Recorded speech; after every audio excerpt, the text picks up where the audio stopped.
Headache అనంగానే చాలామంది eyesight ఏమో, దాని ఇష్యూ ఏమో అని అనుకుంటూ ఉంటారు.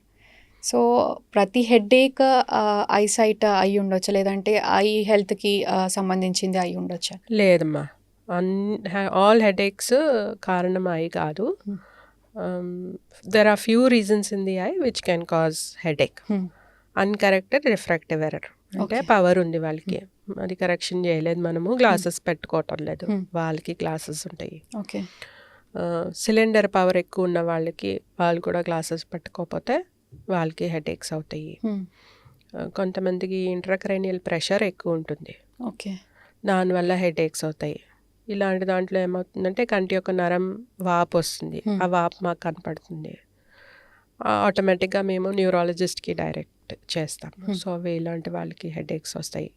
సమ్ టైమ్స్ కంట్లో ఐ ప్రెషర్ అనేది నార్మల్గా ఉంటుంది, మనకి ఒంట్లో బీపీ ఎట్లా ఉంటుందో అలాగే కంట్లో కూడా ప్రెషర్ అనేది మెయింటైన్ ఉంటుంది. ఈ ప్రెషర్ పెరిగినా కూడా కొంతమందికి ఎక్కువగా సివియర్గా వాళ్ళకి కూడా ఈ హెడేక్స్ వస్తాయి. సో అన్ని హెడేక్స్కి కన్ను కారణం కాదు, but they are certain cases where the eye is the primary cause. So అది కాదా అది రూల్ అవుట్ చేసుకోవటానికి మనం ఐ చెకప్లో తేలిపోతుంది అది. So better to consult.